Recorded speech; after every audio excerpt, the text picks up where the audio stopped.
from Kansas State University, this is Agriculture Today. Eric Atkinson here. Ahead today on the cattle markets from the Livestock Marketing Information Center, Katelyn McCullock. She'll discuss the remarkable rise in boxed beef prices, while fed cattle prices have remained relatively even. And she'll offer up the LMIC's latest long-range cattle price outlook. Then K-State's Bruno Pedreira will talk about managing hay fields for forage quality as well as tonnage. He'll focus on fertility management and harvest management. Later, K-State's A.J. Tarpoff talks with Shelby Varner about the trio of KLA K-State Ranch Management Field Days this week and next. And Jeff Wickman awaits with this week's forage segment for you. All that here on Agriculture Today.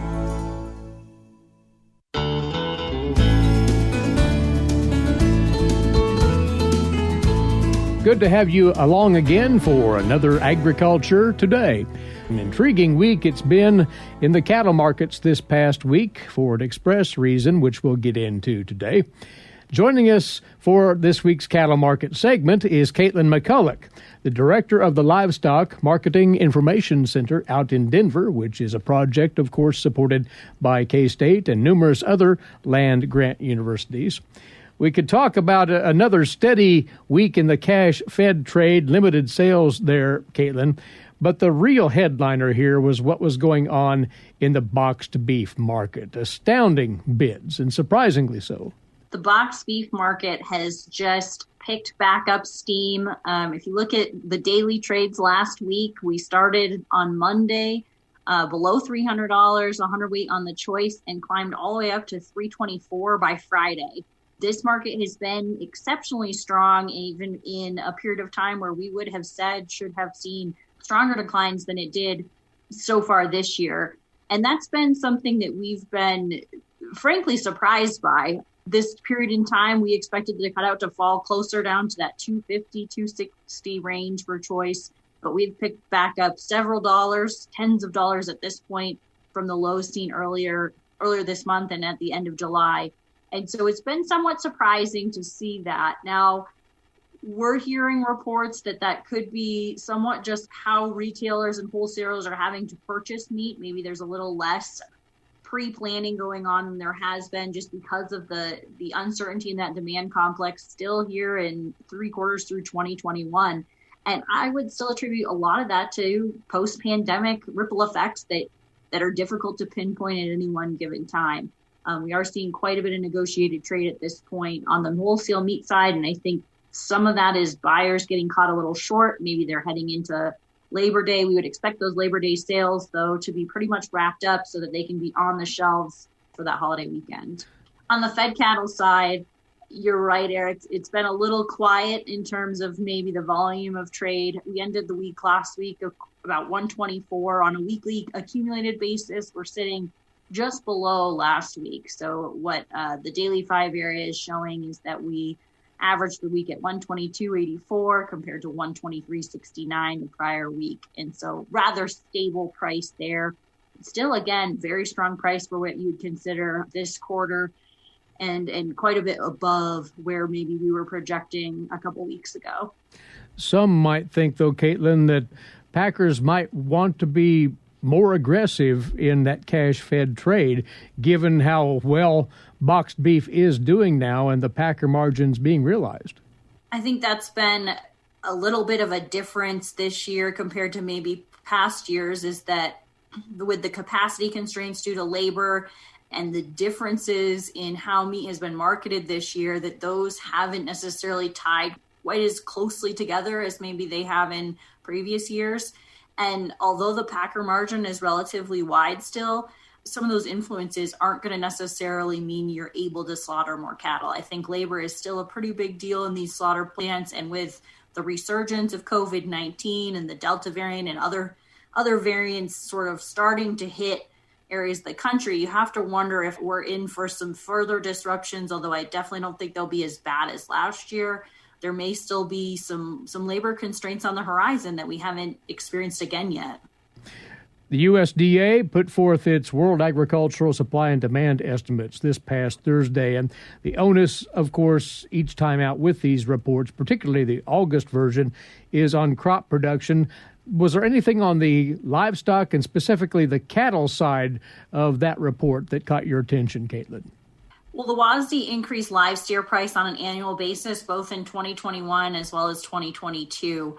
So they're right now projecting an August number of 121.20 for 2021 and all the way up to 126 for 2022. And that previous estimate for 2022 was 122. So a lot of 22s in there. I apologize for that, but it's 126 was revised from that 122 fed cattle price. And so a pretty big bump there. They also made some adjustments to the export numbers, reducing exports both for this year as well as next year. And they're sitting for 2021 about 14% above a year ago. That's a little higher than what LMIC is projecting at this point. Our export figure for 2021 is probably closer to 10%. Because we think that back half of the year might show some slippage, especially when you consider how high the U.S. prices are right now. And we saw some of that maybe happening in June. From a price projection standpoint, LMIC is vigorously right now working on our 2023 projections, and they're not quite ready yet, but I can definitely talk about 2021. We're right very close to where WASDE is for the 2021 year. We're up about 10% from a year ago on an annual average basis. But given the strength in this quarter, we might have to raise that even this late in the year, just because we've seen such great strength from the wholesale beef side, and it appears to be at least holding that fed cattle price stable for now. You know, the 124 in August is a fantastic price for what we might have been thinking 3 months ago. In 2022, we're a little bit higher than the WASDE, 125 to 130 on that fed cattle price. That's about a 7% increase from 2021. We again have the high price of the quarter being set in Q2, but it looks like a fairly strong overall gains for most of the quarters in 2022. One has to pay a touch of attention, though, to the grain side and what the USDA reported in as far as domestic feed grain production, once again ratcheting down their expectations on that output, and that does resonate to some extent in the cattle sector, doesn't it? One thing that in August, we get our first survey-based estimates for yield. And so that marks the point in time where the WASDE moves away from the trendline yield and puts forth that same number that was put in the crop production report. And that was significantly below trendline yield. So the previous trendline yield estimate was 179.5. What farmers said is that they're expecting a yield decline. And in the month of August right now, they're projecting a 174.6. So little bit of reduction there. They did make some fairly big changes to feed and residual, as well as some smaller changes to food, seed, and industrial. Exports were walked back a little bit for next year, but feed price was increased. So corn price now is sitting at $5.75 compared to $5.60 for the month before. Soybeans probably had a few less changes on the balance sheet and on the yield side. So it was a little bit of a reduction from that trend line yield. 50.8 is the trend line, and the projection in August was 50 even bushels per acre. And they kept consistent with the previous month on the price side. 1370 bushels per acre is what they're projecting for the 2021-2022 marketing year. As we all know, the feeder cattle complex is eyeing these numbers considerably. Mm-hmm. One thing that I have continued to watch is week to week in your very own Dodge City auction, where you're looking at a big price bump in the week of 8/6, 500 to 600 pound feeder steers went all the way up to 178.75. So a very strong price still there, even though you're considering some fairly strong corn prices. The 700 to 800 pound category went all the way up to about 165 when 2 weeks ago it was closer to 146. So some pretty wild moves even in a short period of time in that feeder cattle complex as well. That's been one of the harder markets to figure out in terms of you have very high fed cattle prices. So from a margin perspective, it feels like you have more wiggle room in that feed cost number, but feed costs have been very strong. And so matching those two up in a way where you're probably looking at some very high break-even costs in 2021 But it appears at this point that feedlots are still bidding for feeder cattle. We'll monitor that, of course, closely as well as we go along, those break-evens. Beef exports, we are doing brisk business, according to all accounts, in those Asian markets, China, Korea, and Japan. Is this a long-term phenomenon that will lend important support to the cattle sector? U.S. beef exports through the first half of 2021 have been quite good. And I'm going to let a little bit of air out of your balloon because the June number did fall considerably compared to May.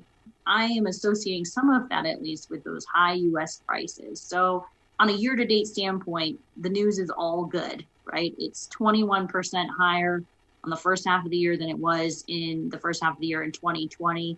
June exports were 46% above June of last year. So strong numbers, but that pullback is one thing I'm watching to see if that develops into a more of a trend, because a lot of our key destinations, it wasn't just one country that bought less. It was fairly consistent across all of the major destinations. And so the fact that we're seeing it across multiple countries leads me to believe it is somewhat price related.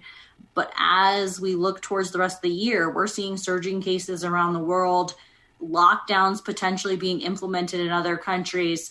I think we aren't going to be able to sustain, some 46% increases every month of the year. And again, LMIC is still projecting a double-digit growth on an annual basis in 2021 over the 2020 numbers, but that you're probably not going to be able to maintain a 20% higher figure through the whole year. Katelyn, thanks for the comments and for your time once more. Thanks, Eric.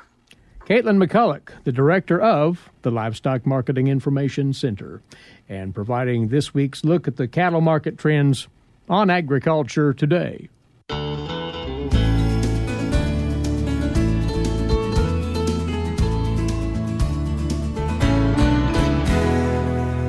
Next up on Agriculture Today, we'll address what may be a concern for those of you who put up hay. We worry so much about quantity, but quality is highly important as well, and that can be managed, according to our guest.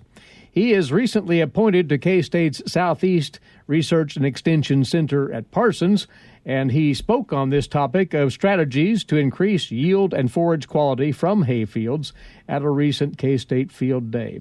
It's our first chance to talk with Bruno Pedreira. Welcome to you, Bruno. Before we pick up on our topic, here's some background on you. Would you tell us a bit about yourself? Thanks, Eric. Thanks for having me here today. Well, as you told, I'm just appointed in Southeast Research and Extension Center here in Parsons, Southeast Kansas, as what we call area agronomist.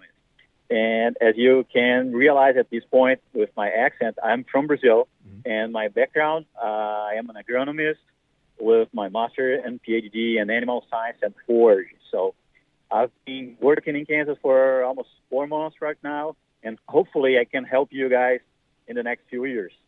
It's really great to have you on board and looking forward to working with you and hearing from you right here. You mentioned that you do have the background in forage science, and so you were asked to speak on this topic of increasing the quality of hay coming out of fields. And it starts with understanding, you say, Bruno, the nutritive value of hay. Oh, yeah. That's an important thing that we need to have in mind. So the nutritive value is based on the chemical composition, the digestibility, the nature of the digested products that we have. So when we have a forage, we send it to a lab, we're going to have some numbers that will allow us to understand what we have in that forage. Because, Eric, it all depends on the time of the year, how much fertility you have in your soil. It will change the way the plant grows, and it will change the nutritive value. So that's a kind of point that's interesting, and we need to try to understand a little bit more about nutrient value in our hay fields. What components are the most important, considering that?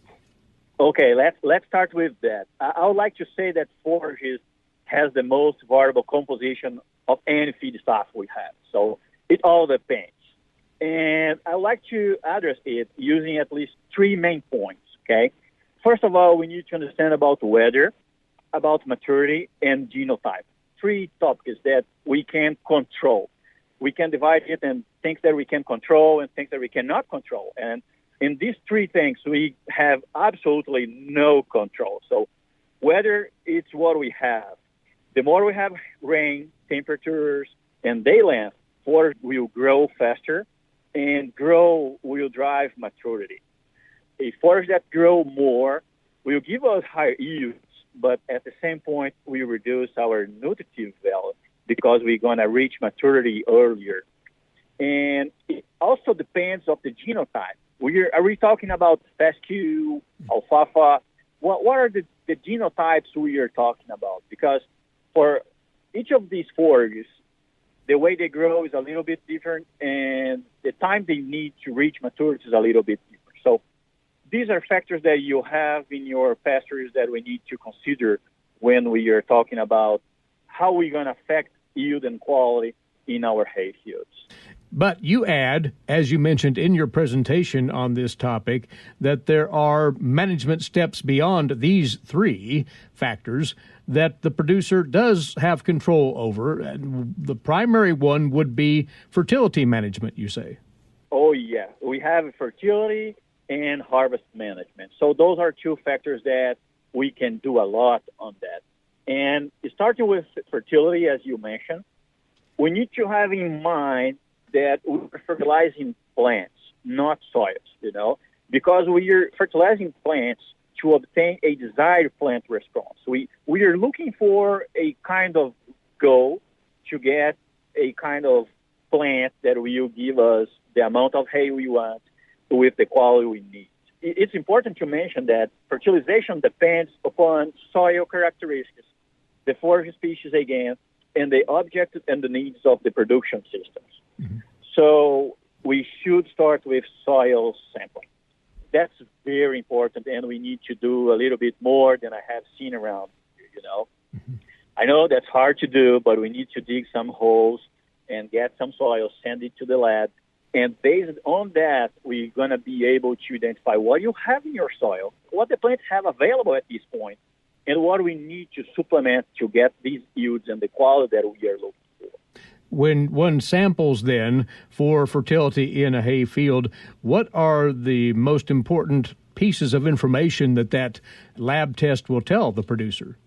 Well, we need to know when we send a soil sample, we will ask for example, pH, mm-hmm. phosphorus, potash, organic matter.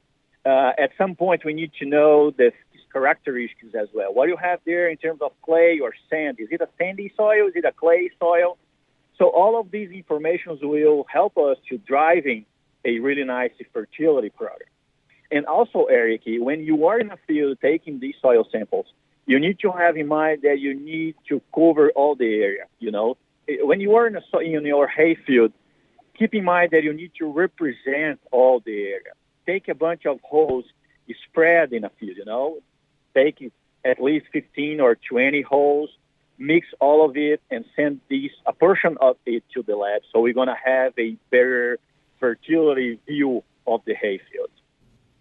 The other item that you add to this lineup of things to consider here is harvest management. How can harvesting practices impact the eventual quality of that hay product then?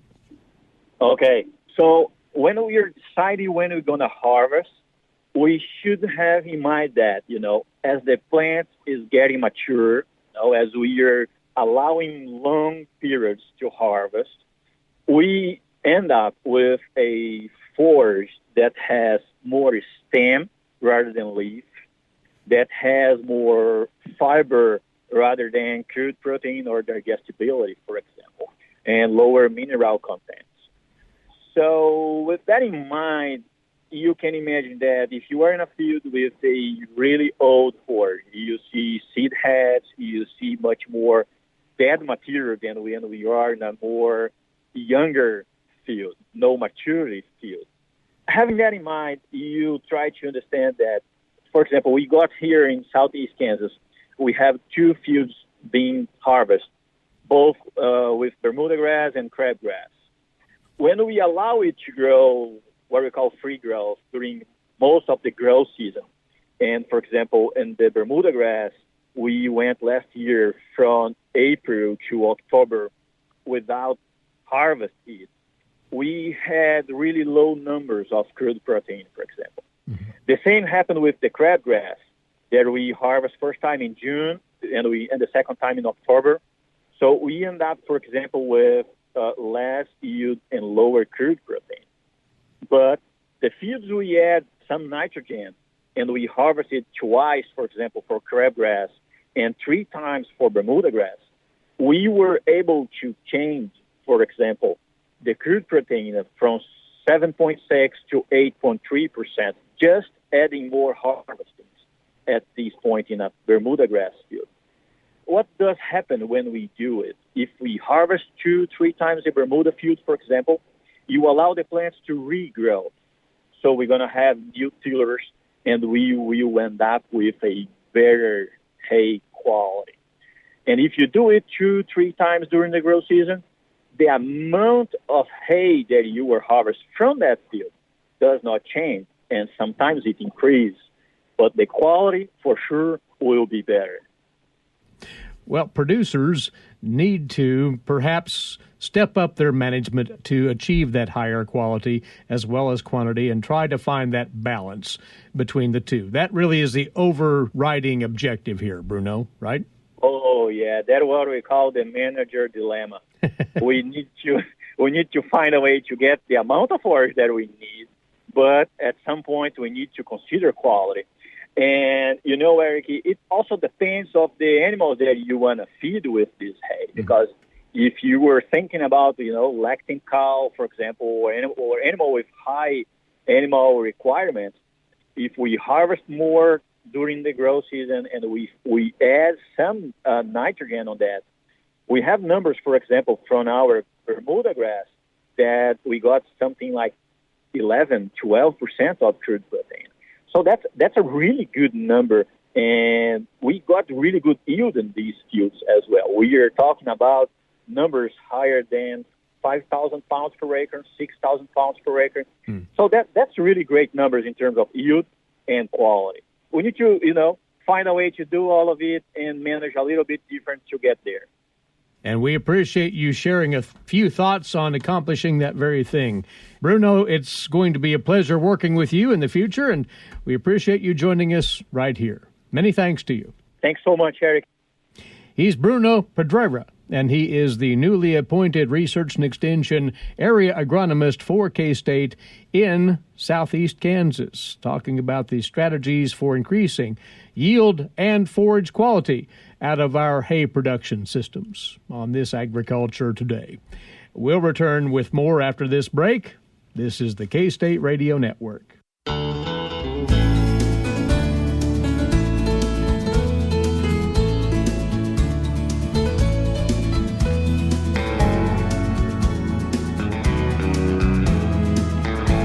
Welcome back to Agriculture Today. I'm Shelby Varner.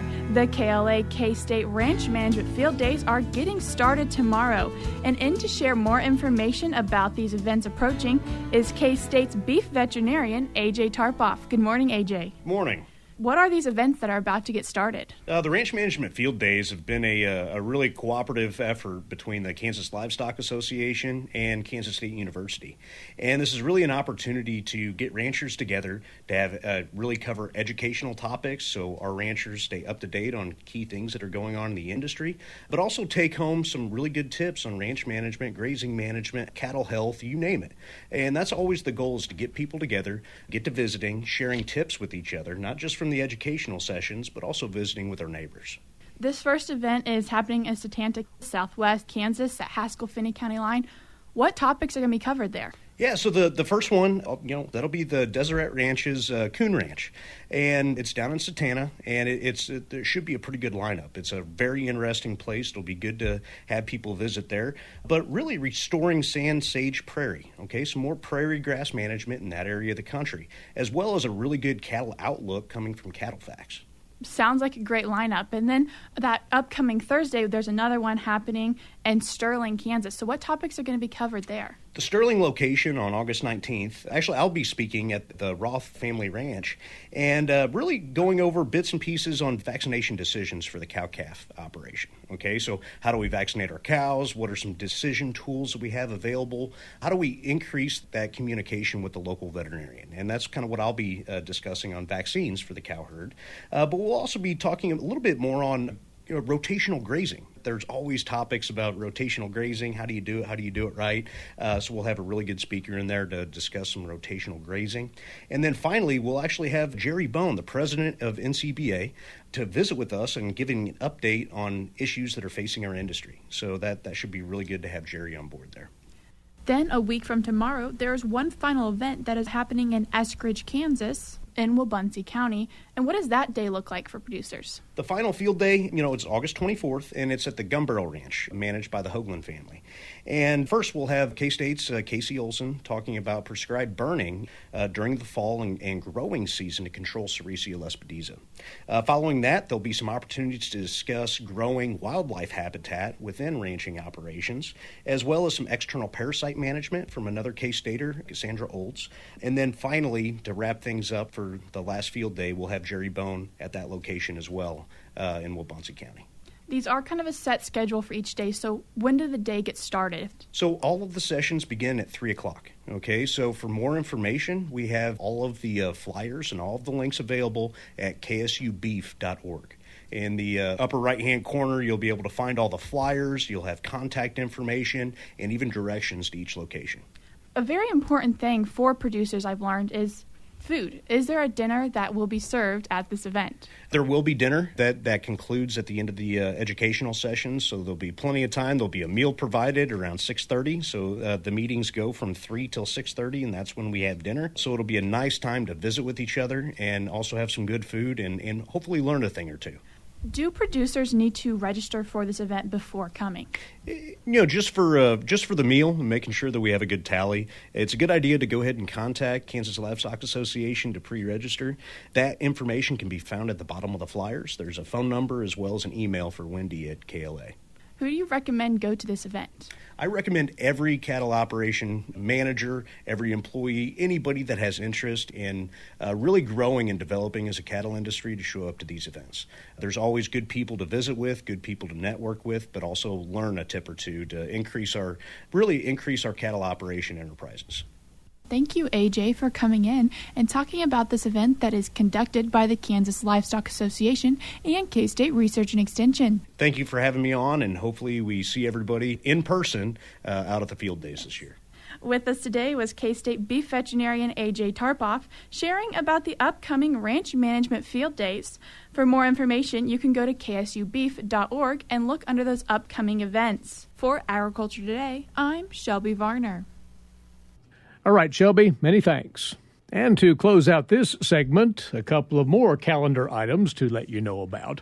K-State researchers and extension specialists will be hosting a field day a week from tomorrow, the 24th of August, to discuss and demonstrate cover crop management options for soil health and for water quality benefits in livestock operations.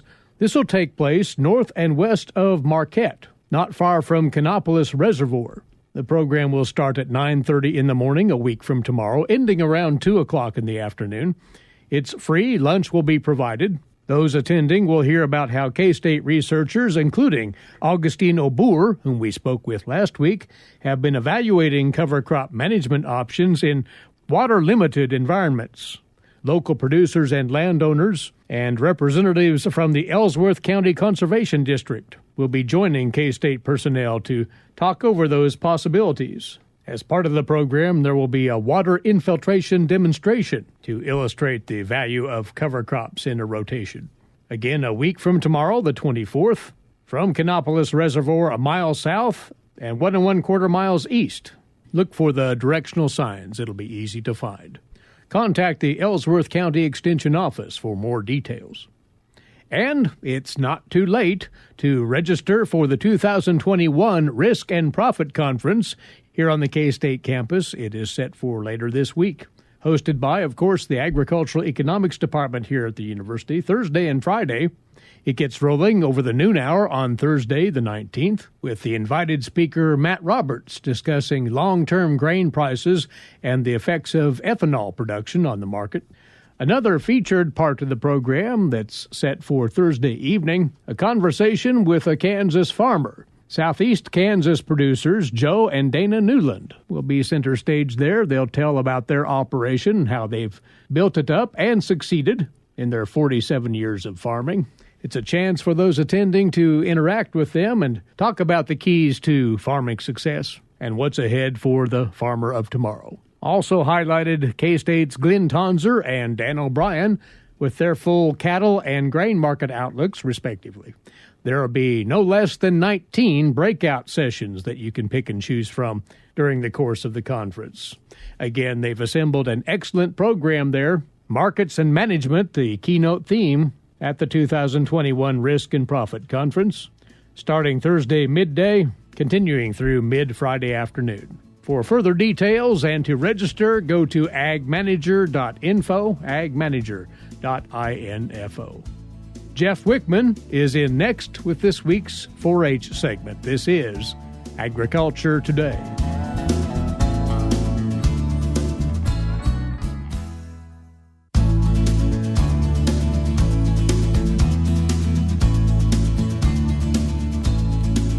This is Agriculture Today. Along with Eric Atkinson, I'm Jeff Wickman. The current Kansas 4-H year has been challenging to say the least. The new 4-H year begins in October, and in anticipation, 4-H is offering a volunteer appreciation and programmatic series in late August and September. Kansas 4-H Youth Development Specialist for Community Vitality, Aliah Mestrovich Seay, Pottawatomie County 4-H Youth Development Agent Daniel Skucius, and Central Kansas District 4-H Youth Development Agent Dr. Sarah Maass joins us now to preview those two upcoming events. Aliah, a couple of events coming up for youth and volunteer training. The first is a Reconnect with Youth webinar on August 24th. Give us some background on all of this. Yes, well, we acknowledge that it has been a tough 2020 and 2021 4-H year, but we did persevere, and we really want to focus on appreciating the people that make Kansas 4-H great, which is our very dedicated volunteer base. We want to show that appreciation through this programmatic support webinar series to launch the new 4-H year. And we will be starting on August 24th at 7 p.m., which will be a time to support volunteers in reconnecting with youth and learning more about developmental relationships. And we're going to have a great speaker as well. Dan and Sarah, you have been dealing with, I guess, from a boots-on-the-ground type perspective for more than a year now. You faced some challenges at the local level. Talk about some of those challenges and impacts, and then what we're looking forward to as we move farther into 2021. 4-H is all about a youth finding a sense of belonging and somewhere where they can really feel like they can be themselves and exploring whether it be leadership, projects, whatever it may be. And you know, while we didn't have to spend time social distance and may still have to, this is really kind of kickoff of trying to bring folks back together, to be able to bring that sense of belonging back together, bring that sense of community, and give everyone re-engaged. Now we've kind of had our chance to catch our breath from what was a crazy year. And so while, like Aliah said, it's been a little bit off the wall compared to what we're used to, we feel like we're catching our breath and we're ready to try and get a new way for the kids to get connected and get things going. And, you know, with that, I'd say 4-H continued during the pandemic, and we continue on, and we're continuing to adapt and roll with the punches, if you will. But the thing is we had to make that quick shift from in-person to virtual, and we lost a lot of that connection, like Daniel said, with that belonging. And it was kind of just going through the motions in order to make it happen for some clubs. And that was a struggle for a lot of our volunteers. But regardless if they were technologically savvy or not, they continued on and they persevered and they helped that program continue, which is why we are so grateful. And I know as a professional, I've struggled trying to get back to just kind of back into the swing of things. And we know that that's a struggle for everybody, especially our young people. We know they're resilient. But we do want, with this speaker, we're going to have a lot of great discussions on how we can continue to build those relationships with our young people that are involved in our program and just continue to grow them, where we kind of maybe lost a little bit when we had to move to that virtual programming. I would imagine a lot of the volunteers are looking forward to getting back more with that hands-on learning approach. That is absolutely true. Our volunteers, that is absolutely what drives them. A lot of them do it for the kids, for the youth that are in the program. And so, the title of the webinar is Reconnect with Youth, and honestly, that's really what I think a lot of volunteers are looking forward to, is going forward, having the chance to reconnect with youth in their community and really have that impact that 4-H is able to provide, not only for the youth involved, but for the fulfillment and almost sense of duty that our volunteers have to help them grow in whatever ways they're working towards. And while the name of the webinar is Reconnect with Youth, it provides us that opportunity to reconnect with our volunteers. So it's really a kind of a connection all the way around while we're helping them as we look towards the new 4-H year and what they can do. In addition to reconnecting with the volunteers, you're also looking to do some volunteer training in September. What kind of activities will be going on for the training process? So we will be diving deeper into youth development philosophy, looking at how we can help youth reignite their spark and help volunteers reconnect with youth. So we will be hearing from a couple different speakers that are very much part of the 4-H community, and we're excited to have them speak on September 23rd at 7 p.m. So this is a series that we're hoping that volunteers can then go and take, reflect upon, and apply in their local communities to help youth find their spark, to be able to engage families, and also allow volunteers to know how much impact they have on the youth they serve, because sometimes when it's tough like this, we forget how valuable we are, and we want them to know that we really appreciate them. I know it's always exciting when you have alumni come back and people who have been through the program willing to give of their time. It really says a lot about the organization and the experience that they had that they want to give back. Absolutely. I was able to have several 4-H alumni come back this past county fair that we just finished up here the first part of August, and it was fantastic to see them engage with the current 4-H members, share their story, and give back, whether it's financially, with their time, with their talent, whatever the case may be. But I love it when our alumni come back, whether they come back home or whether they are volunteering in a 4-H program wherever they reside. Oh, I'd just say, now's a great time to join in on this with the new 4-H year starting in October. I don't want to speak for myself, but I'd say, after the kind of herky-jerky year with back and forth learning, man, we are just ready to rock and roll this new 4-H year, get youth back involved, get you volunteers involved, and I don't know about them, but I'm just ready for this thing to take off and to have some fun and get things going. Aliah, give us some information then about how they can learn more about the webinar and also the training. Well, we have made sure that we send an invitation to all of our registered volunteers in Kansas. So if they are registered on 4-H Online, they will have received a special invitation to be part of this webinar series. However, space is limited. So if volunteers are listening now, it's important for them to go on and register by August 20th so that they will have a space for the August 24th webinar.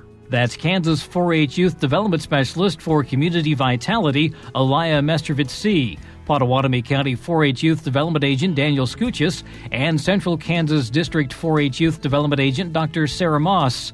The Reconnect with Youth webinar is August 24th, and the Reignite Your Spark 4-H volunteer training is September 23rd. To learn more, contact your local extension office. And that'll do it for this edition of Agriculture Today. For Eric Atkinson, I'm Jeff Wickman. This is the K-State Radio Network.